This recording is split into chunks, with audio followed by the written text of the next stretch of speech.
খাবার দেব। এই যে মিষ্টুর জন্য রান্না করেছি,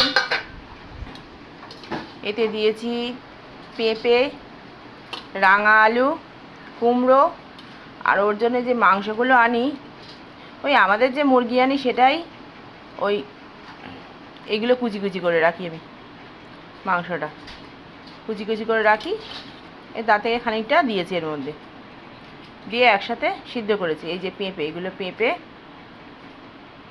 এটা দেবো। আজকে আর মিষ্টুকে ভাত দেবো না, মিষ্টুকে দেবো এইটা খাওয়াই মাঝে মাঝে, সব সময় না, সপ্তাহে 1-2 দিন।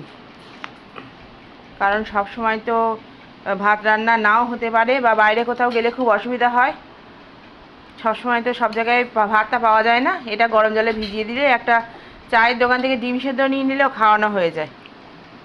ওই জন্য আমি মাঝে মাঝে ওটাকে খাওয়াই। এটাকে ভিজতে দেবো 10 মিনিট, এর সাথে এটা মিশিয়ে দেবো, মিশিয়ে 10 মিনিট ভিজতে দেবো, তারপরে মিষ্টু খাবে। আর এই যে মিষ্টু শুয়ে আছে।